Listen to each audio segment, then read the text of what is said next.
네, 시청자 여러분 안녕하세요. 오늘의 코인 앵커 문다연입니다. 오늘의 주요 경제 지표부터 살펴보겠습니다. 일단 뉴욕 3대 지수 오늘 강한 반등세가 나왔습니다. 특히나 이 기술주 나스닥 위주의 저가 매수세가 들어오면서 반등에 힘을 입는 모습인데요. 지수로 확인해 보겠습니다. 네, 나스닥 선물지수 16,000선을 넘겼습니다. S&P 500 지수 4,580선이고요.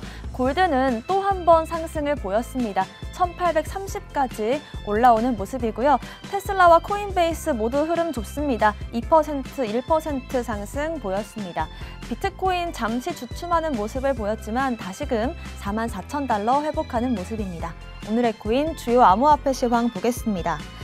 네, 비트코인이 가격 방어를 잘 해주면서 알트코인들 순환 장세를 이어가고 있습니다.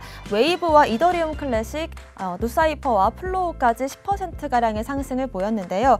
위믹스 같은 경우에 어제 좀 가장 말이 많은 코인이었습니다. 어제 4분기 실적 발표와 함께 위믹스의 이 소각 계획을 공개했는데요. 위믹스 생태계의 성장과 발전을 위해서 앞으로 계속해서 위믹스 가격이 200달러에 도달할 때까지 지속적으로 10달러 상승할 때마다 1%를 소각하겠다라고 밝혔습니다. 지금 수준에서 물량의 한 20%가량을 소각하겠다라고 발표를 한 건데요. 여기에 따라서 어제 위믹스가 10,000원 가까이 갔다가 8,000원대까지 떨어지는 모습을 보였습니다. 오늘의 코인 이슈 살펴보겠습니다. 첫 번째 이슈는요. 끔찍한 1월 벗어난 비트코인, 안도 랠리는 어디까지 이어질까요? 네, 비트코인이 급등 흐름 속에 한 달 만에 45,000달러 선을 회복을 했습니다. 하지만 코인마켓캡 데이터에 따르면 지금 현재 작년 11월 10일에 사상 최고치였던 68,700달러 선에서 여전히 34%가량 떨어진 수치인데요. 밀러 타박의 수석 시장 전략가인 매트 말리는 비트코인이 지금 현재 2주도 안 되는 시장 중에 38%가량 랠리를 보였다면서 일단 가격 후퇴가 나오는 경우에는 차익 실현 매물일 가능성이 높다라고 봤습니다. 또 암호화폐 전문 매체인 코인데스크 같은 경우에는 지난주에만 7,100만 달러가 비트코인 펀드로 유입이 됐다라고 봤는데요. 이 규모는 작년 12월 이후로 최대치다라고 분석을 했습니다. 또 작년 6월 이후로 처음으로 하루에 11%가량 상승하는 모습을 보이면서 2개월 동안 지속된 이 하락 추세를 상향 돌파했다라고 봤습니다. 또 매체는 이 다음 저항 라인은 45,000에서 47,000달러다 이렇게 봤는데요. 하락 추세 낙폭을 피보나치 0.382 레벨까지 되돌림한 이후에 하락 조정이 나올 수도 있다라고 봤습니다. 하지만 상대 강도 지수 RSI는 아직까지는 과매수를 보이지 않고 있다 이렇게 분석을 했습니다.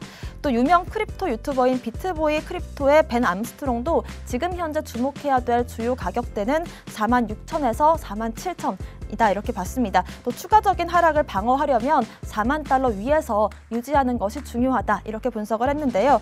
요즘 이 전문가들의 가격 예측을 본다면 오를 수도 있고 내릴 수도 있다 약간 이런 스탠스가 많은 것 같습니다. 그렇기 때문에 우리가 지금 해야 될 행동은 가격을 예측하는 것도 중요하겠지만 오르거나 내릴 때 어떤 식으로 대응할지가 더 중요한 시점인 것 같습니다. 두 번째 이슈 보겠습니다.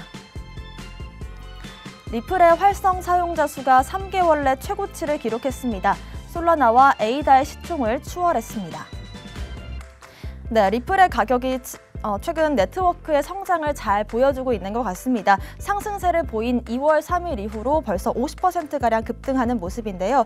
유투데이는 리플의 일일 활성 주소 수가 몇 달 동안 꾸준히 증가했다라고 분석을 했습니다. 리플의 활성 주소는 거의 3개월 전인 11월 초 수준에 지금 머무르고 있는데요.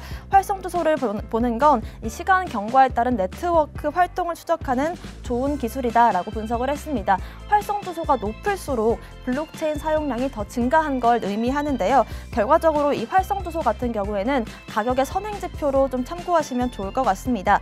네트워크 액세스에 대한 수요는 기본적으로 블록체인의 이 토큰에 대한 수요를 증가시킨다 이렇게 보고 있습니다. 최근 이 활성 주소 수 증가에 이어서 SEC와의 소송에서 리플이 좀 승소할 수 있다 이런 가능성이 나오면서 가격 상승이 계속해서 나오고 있습니다. 리플이 과거의 명성을 찾을 수 있기를 기대해 보겠습니다. 마지막 이슈 보겠습니다. 코인원이 2주 만에 새 코인을 상장했습니다. 일루비움과 루데나 프로토콜인데요. 네, 가상자산 거래소 코인원이 일루비움과 루데나 프로토콜을 원화마켓에 상장했습니다. 모두 블록체인 기반의 P2E 게임 프로젝트인데요. 지난달 28일인 이 팬텀과 컴팩스 파이낸스를 상장한 지 약 2주 만이어서 화제가 되고 있습니다. 일루비움과 루데나 프로토콜은 모두 거래 수수료가 0.1%인데요. 입금 수수료는 없지만 출금 수수료는 각 2만 원 정도로 보시면 될 것 같습니다. 일루비움 같은 경우에는 이더리움 블록체인을 기반으로 해서 P2E 게임인데요. 게임 생태계 활성화를 지원하는 이 NFT 그리고 디파이 서비스를 개발하는 프로젝트다. 이렇게 이해하시면 좋을 것 같습니다. 특히나 이 외계 행성을 모티브로 한 게임인데 지금 컨셉 같은 경우가 베트남에서 인기를 얻었던 이 엑시 인피니티와 굉장히 유사해서 주목을 받고 있습니다.